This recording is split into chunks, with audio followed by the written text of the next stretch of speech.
Hello guys, আসসালামু আলাইকুম। কেমন আছো তোমরা সবাই? আশা করি ভালো আছো। আজকে 9ই আগস্ট 2024 চলে আসলাম নতুন একটা ব্লগ নিয়ে।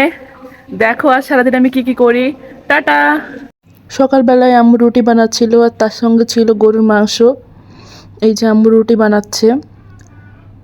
তখন আব্বু বাজার থেকে কিছু ইলিশ মাছ নিয়ে এসেছে। ইলিশ মাছগুলো মাঝারি সাইজের ছিল, খুব একটা বড় ছিল না। আমি তখন সকালের খাবার খেয়ে নিচ্ছিলাম। সকালবেলায় আমি পাউরুটি খেয়েছিলাম, মাখন দেওয়া পাউরুটি। এটা আমার খুবই পছন্দের। গাইজ, আমি একটু মাথায় অ্যালোভেরা দেব, তো একটা পাতা কাটতে আসলাম। কোনটা কাটবো এটাই ভাবছি। এটাই কাটে, এটা বড় আছে। এরপর আমি অ্যালোভেরা, কলা, ডিম, শুকনা মেহেদির পাতা, কফি আর লেবুর রস দিয়ে ভালো করে ব্লেন্ড করে নিয়েছিলাম। ও হ্যাঁ, পেঁয়াজও দিয়েছিলাম। এটা মাথায় দিলে অনেক ভালো হয়, মাথা যেমন ঠান্ডা হয় সেরকমই চুলেরও অনেক ভালো হয়। এরপরে আম্মু কিছু কাঁঠালের সার তুলে নিচ্ছিল, সেটা খেয়েছিলাম।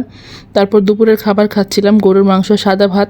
হঠাৎ স্বামীর টেবিলের উপর পানি ফেলে দিয়েছিল, আমার রিয়াকশনটা একটু দেখেন। বিকালে আমরা রানা আঙ্কেলদের বাসায় যাওয়ার জন্য রেডি হয়েছিলাম, তখন দেখি মামিরা চলে এসেছে। আমি আগে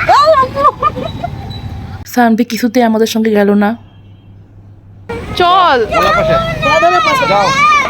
সানভিকে আমরা বাসায় পাঠিয়ে দিয়েছিলাম। তারপরে আমরা সবাই গিয়েছিলাম বেড়াতে, মামিকেও নিয়েছিলাম। মামি আমাদের জন্য রোল নিয়ে এসেছিলো, ক্রিম রোল আর ওয়েফার খাচ্ছিলাম সবাই। তারপরে এটা হচ্ছে গোপালপুরের রাস্তা, দেখেন কত সুন্দর লাগে।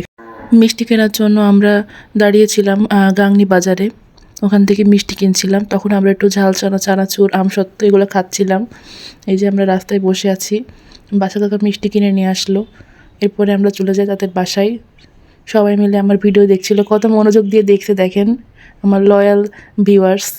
তারপর আমাদের খেতে দিয়েছিল, আমাদের মোগলাই আর ডালপুরি দিয়েছিল, ভাতও দিয়েছিল। আম্মু খেয়েছিল ভাত খালি, আর দিয়েছিল চিতই পিঠা। অনেক মজা হয়েছিল পিঠাটা।